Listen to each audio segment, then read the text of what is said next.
What's going on, Kings fans? This is Tyler here from the Sacktown Breakdown, and today we are talking about the Kings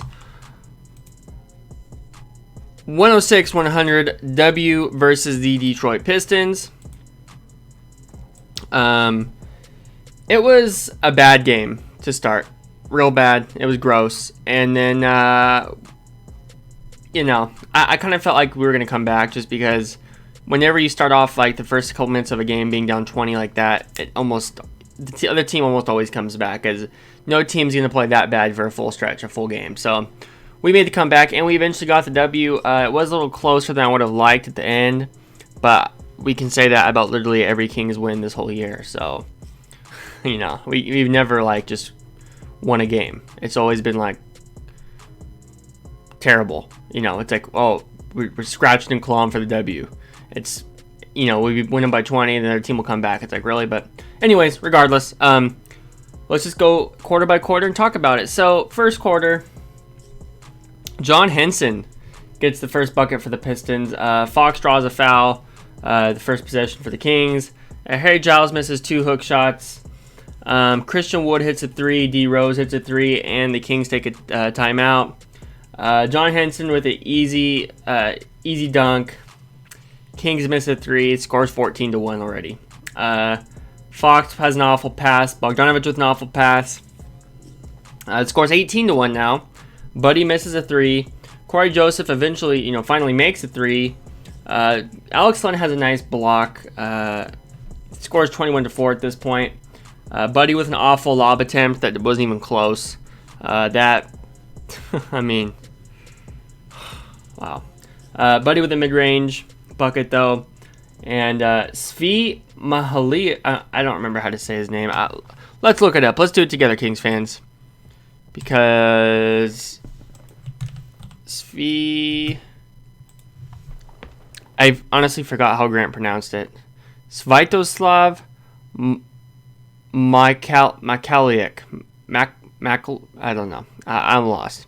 I think there's a thing on Basketball Reference to pronounce names. Svyatoslav Mihailuk. That's not that bad. Mihailuk. I'm out here making it harder than it is. So Svi Mihailuk out here getting buckets. You know how it is. Random white guys, or just in general, random guys just gotta get buckets on the Kings. We never give up the points to like, for example, next game is going to be the Wizards game. Bradley Beal's probably going to score 20, but Thomas Bryant's probably going to have like 50 points, 25 rebounds, 15 assists, 10 blocks, 5 steals. That's just how it is. That's how the Kings operate. Brandon Knight has a 3. It scores 27-6 at this point. Corey Joseph with a layup. Bielitsa with a putback. Alex Len with a layup. Another putback by Bielitsa. And the Kings are actually on an 8-0 run right now. They end the first quarter, scores 31-16. The Detroit Pistons hit a 3. Barnes to Giles with a nice little shovel pass. Giles with a great offensive rebound, which leads to a Barnes 3. And Giles with another offensive rebound. Giles was scrappy. He was fighting and clawing. It was beautiful to see, beautiful to watch. And the Sacramento Kings were balling. And it was like, finally, took him long enough. Fox with a layup, Giles with a hook shot, Bazemore draws a foul, Bogey with a steal, Giles with a dunk. Giles gets a technical, complaining about does this camera look weird to you guys? I feel like it looks weird. It looks shaky. I don't know. That's weird. Maybe I'm just seeing things. But Giles straight up pushed somebody with 2 hands in the back and then complained to the ref like it wasn't a foul. I'm like, are you crazy? That was definitely a foul. I don't know what he's complaining about. Svi Mihailuk. There you go. With another 3, he was balling. Bogdanovich with a layup. Bielitsa bricks a 3, but Bogey has an and 1. Bogey has a 3. Harrison Barnes draws a foul. Alex Len with another great offensive rebound and dunk. Offensive rebounding is something I feel like that was improved on tremendously from the trade deadline, with the addition of Alex Len, plus Man, this is one of those reviews that I'm yawning for days. The addition of Alex Len plus Harry Giles getting more minutes. Our offensive rebounding is definitely taking a step up. Fox with the inbounds pass to Buddy for 3, which was nice. Snell has a 3, and Fox with a nice little mid-range. We're losing 51-50 at halftime. Third quarter, Harry Giles has a nice bucket. Brandon Knight hits back-to-back threes. Fox with a mid-range jumper. Barnes with a steal and a dunk. Some nice D from Harry Giles, which leads to a Harrison Barnes, dunk. Harrison Barnes then drives the basket. Giles has a steal and a dunk. Bielitsa for 3. Fox is fouled on the three-pointer, gets 3 free throws. Bogey for 3, bogey for 3 again. The score is 72-62, Kings at this point. The game slows down. The Kings kind of started making some bonehead plays. It kind of is like one of those games where the Kings, they get a bit of a lead and they take their foot off the gas, and it always happens, and it's always annoying every single time. Jeff the Lefty in the chat here says, "Hi, what's up? The Kings are learning to win games at a good clip. I really like the way they've been playing, though, the last couple weeks." Yeah, me too. They've for the most part, have like completely improved over, what they were doing at the beginning of the year. That's for sure. And, you got dudes like Aaron Brewski on Twitter, that clown. He was out here saying, like, the only reason the Kings have been winning is because, they've been playing an easy schedule.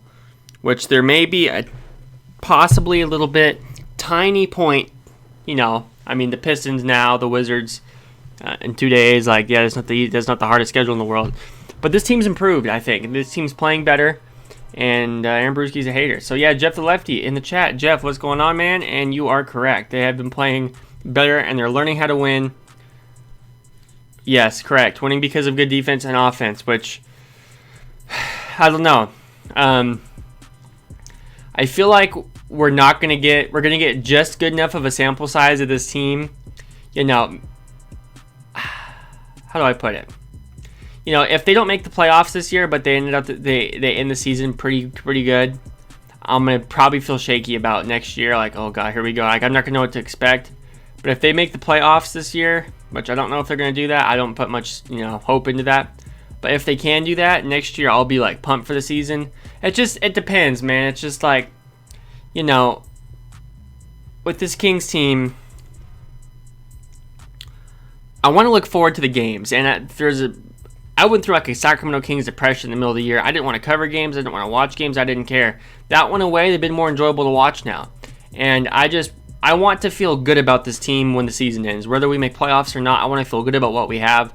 I don't want to be like, next October, like, oh God, the Kings season's starting. Here we go. Luke Walton's gonna be a mess, and all the Kings Twitter accounts, all the Sacktown Royalty and all these other places are gonna be at each other's throats, and we all hate each other because we all just want to talk crap about Luke Walton, and then you got Grant Napier and everybody defending him, and it's like I don't want to deal with that. I just want us to win. And so I'm hoping that this team, whether we make playoffs or not, ends the season on a good note, and we can be excited about next year. But anyways, that's jumping ahead. I didn't even finish the third quarter yet. I'm talking about next season. Buddy with a layup, Alex Len with a dunk, Buddy with a deep 3 that just bricks. And at this point, Buddy Hield's 1 of 7 from 3. He was having an awful game. Fourth quarter, though, Buddy has a mid-range jumper. Harrison Barnes shoots some free throws. And 1 for Bazemore. Alex Len with the block. Buddy with the corner 3. He's now 2 of 10 at this point in the game. Fox with the mid-range jumper. Alex Len scores. Snell hits a 3. Scores 90-81 Kings. Once again. And Derrick Rose went out, I think, in the second quarter with I think he twisted his ankle. Rolled his ankle. And, the score is 90-81 at this point. How are we not beating the Pistons by like 20? We have way more talent than they do. It's not even close. And it's frustrating watching this team not capitalize. Like, be up 15 or 20 on the Pistons. Don't let up. Destroy them. Annihilate this team. They don't have D Rose. They have nothing without D. They're nothing without D Rose. You know what I mean? They traded frickin' Andre Drummond for John Henson and Brandon Knight. Come on. So that's frustrating for me. But Fox with a layup. Buddy hits a floater. Buddy hits a 3. Fox has a layup. Galloway hits a 3. Fox was fouled on a 3. Tony Snell makes a 3. Yes, Fox was fouled on a 3. He had 3 free throws. Snell hits a 3, and the game's starting to get chippy. At one point, it was 102-96, and it might have been 102-99 at one point. I think I could be wrong on that, but I didn't write it down. But yeah, Christian Wood has a layup, and Brandon Knight hits a 3. It's like, really? The final score ended up being, it was 102-99. And Fox hit the mid-range jumper, that clutch mid-range, which it shouldn't have been a clutch mid-range, because we shouldn't have had to rely on De'Aaron Fox making a clutch bucket.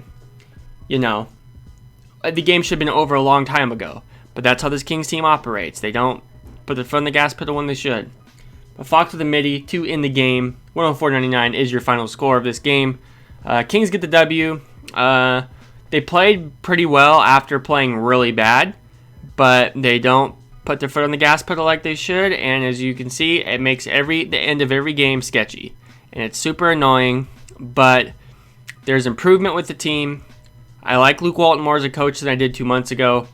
And that's really the all I can take from it.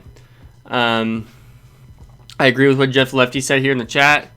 They are winning games better. They are playing better offensively and defensively. They're moving the ball better than they have been the whole year. Like the last couple weeks, they've really been balling, moving the ball.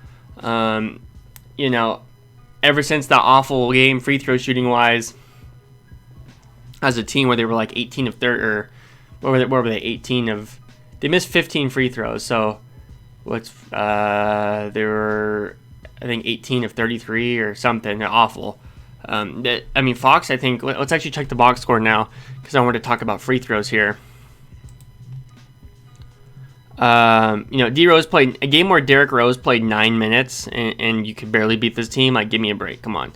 But anyways, Fox was 9 of 10 from the free throw line, which was beautiful to see, because we can't be missing free throws like we have been. And 23 of 26 from the free throw line for this team. Really nice to see, because we had games where we can't make free throws and it gets ridiculous. But we're all grown men here, Kings players. Make your damn free throws. Is it that hard? I just can't say on people can't make free throws, to be honest with you. It really irritates me. But anyways, Nemanja Bjelica's not with the best game. 3 of 10 shooting, 1 of 6 from 3. Harry Giles, 12 points, 7 rebounds, 1 block. But Harry Giles, man, he is an irritant out there. He plays ballsy. He's chippy. And Harry Giles is a man. I love Harry. He's got that, Harry Giles is like if DeMarcus had the big attitude that he had when he was on the Kings, but translated it into his playing style better. I feel like Harry Giles kind of has some of that DeMarcus Cousins attitude, but he uses it to benefit him rather than just pick up technicals and get pissed, which he does do sometimes. But I think he uses that attitude and that chip on his shoulder better than Boogie Cousins did, if that makes sense. Harrison Barnes, not the best game, 3 of 9 shooting. De'Aaron Fox, 0 of 4 from 3. He still had 23 points, 7 assists. Bogdan Bogdanovic.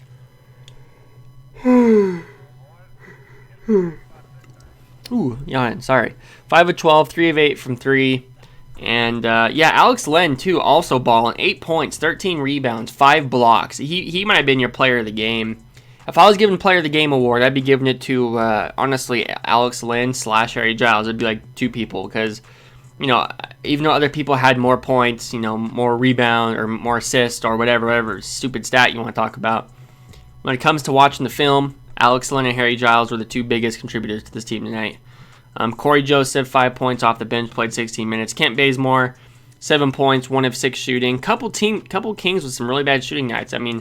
Buddy Hield was 3 of 11 from the field, 7 of 17. If you really look at it, if you add up the shooting of, let's add up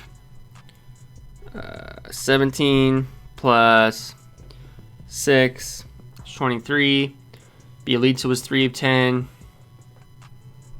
So, add 10 to that, that's 33. So you got between and Barnes, let's add 9. So between those 4 guys, you got 3 plus 3 plus 7 plus 1 equals, between Kent Bazemore, Buddy Hield, Bielitsa, and Harrison Barnes, those dudes went 14 of 42 shooting. So, we were struggling. And those are some of our guys that shoot the best, on this team. And they're shooting terrible. But, we were able to come through as a team. It's not all about just shooting. And, in this league, I feel like it is all about shooting these days. But it's not, though. Alex Lynn's getting us some nice buckets. Harry Giles getting us some nice buckets into the basket. And, when they're doing that for you, getting your offensive rebounds, playing a team that's not the best, like the Pistons, you can still get that W, and that's what we did. Jeff says, among King players now playing, the only potential All-Star level player we have is Fox. Vlade sure blew a lot of draft picks. Yeah, I think Buddy could be an all-star if he was used correctly. I still don't think they use him correctly in this offense. I think they look to him to be a creator, and he's definitely not one. So I just don't get why we put him in that position so much. There was a case to be made last season. Buddy had the same stats as Klay Thompson, and Klay Thompson was an all-star. It's just Klay Thompson was getting that Warriors treatment, which is fine. I have no problem with that. Buddy hasn't done anything to earn an all-star like Klay Thompson has. Like, I get it. But Buddy's when we're going to look back at Buddy, he's going to be like your Jason Terry, Rudy Gay type, like fringe all-star. He's right there, but he never really becomes an all-star. But everybody just looks back and assumes, oh yeah, he was an all-star like 5 times, but really he wasn't. Like that, I think that's might be our career retrospective on Buddy Hield, the guy that's like a fringe all-star, but he never makes the cut, and he doesn't have to be an all-star to be helpful and win us games. But if we're talking from Vlade's side, yeah, I think Bagley could too, but if someone tells me Bagley's not going to be an all-star because he's got glass knees or glass ankle or whatever, his body's made of glass or tissue paper, I'm not going to argue with that. I can't. I think Bagley has potential. I think Bagley has talent. But at the end of the day, if he keeps getting hurt, it don't matter what kind of talent he has. So, Fox is our, basically a surefire all-star. Everybody else is up in the air. And you would hope, for being terrible for 15 years, you would have more than just one guy that's a surefire all-star, because we already had that with Boogie Cousins, and that got us nowhere. So, you would want more than that. Now, we definitely have more talent around De'Aaron Fox than I think Boogie ever had on any of those teams. So, if we're comparing, yeah, he's put more talent around De'Aaron Fox. But we're still making the playoffs, so what does that mean? Nothing, really, in all honesty. And, I'm not going to sit here and sugarcoat things. I'm sure some Kings fans would like me to, because they probably can't stand that we're losing, but I'm not going to. And Jeff's got to go point here, like, we should have 2 or 3, like, for example, the Sixers did went through the process.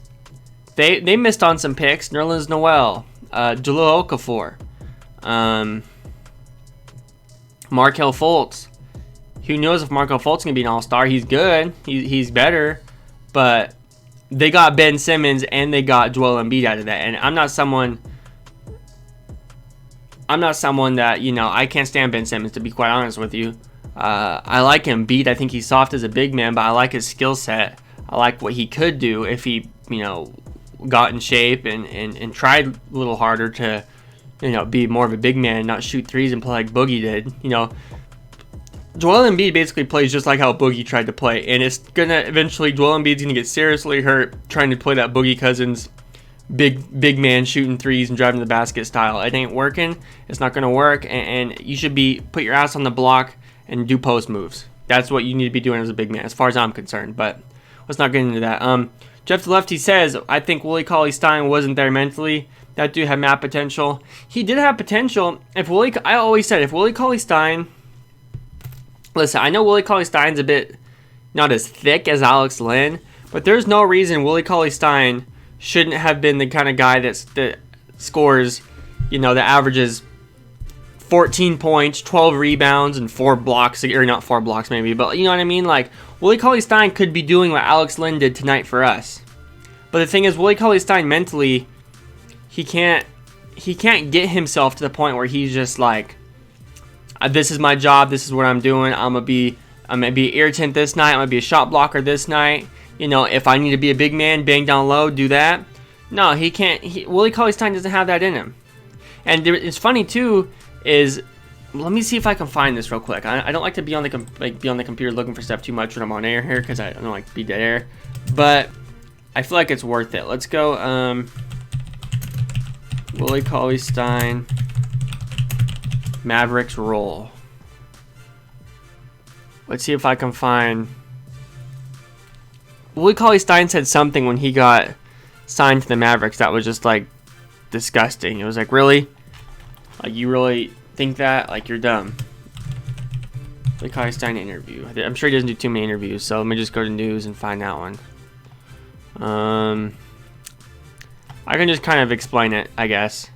But basically, when Willie Cauley-Stein... Oh, here we go. Q&A Mavs. I think this is it.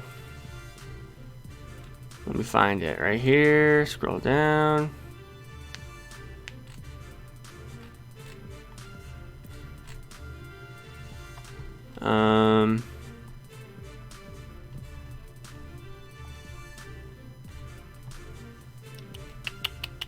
Yeah, so basically when it comes to Willie, that dude just, he doesn't have it mentally. He doesn't understand, what he needs to do to win. He thinks he has to do it his way.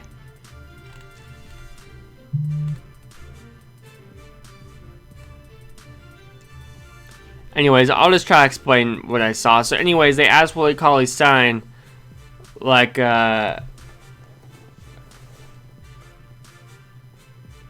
they asked Willie Cauley-Stein, like, what he... They asked him, like, so, like, are you going to be a shot-blocking big man for the Mavericks? That's what they need, kind of type question. And he was like, well, that's not really my game. But, I mean, I can do it for them if they need me to. But my game isn't really... Basically, they asked him... I think what the specific question was is if he's going to be the kind of player that does the dirty stuff for the Mavericks that they need. And he's like, oh, I'm not really a dirty kind of player, but, just like what Harry Giles is doing, diving for balls and scratching and clawing and getting in dudes' faces and down low, playing the nasty game, hitting people, getting hit by people, like that kind of stuff, playing nasty. He's like, oh, that's not really my kind of game, but I mean, like, I can do it if you need me to. If they need me to, I can do anything, but it's not really my preferred method of playing. It's like, really? Like, are you that soft? Like, really, Willie? And it's like, come on, man. Like, figure it out. Like, you're, like, there's no reason a 7-foot-tall super athlete shouldn't dunk the ball every time he's running to the basket. This dude, Willie Cauley-Stein, was trying to make finesse layups on, like, fast break dunks. It's like, what are you doing? Like, he just doesn't get it mentally, and Jeff is right with that. He don't get it. He never got it, and he won't get it, I don't think, ever in his career. And, I liked Willie. I thought he was, like, honestly, someone, the rappers these days, they'll have the dyed dreads and the grills in their mouth and the face tattoos.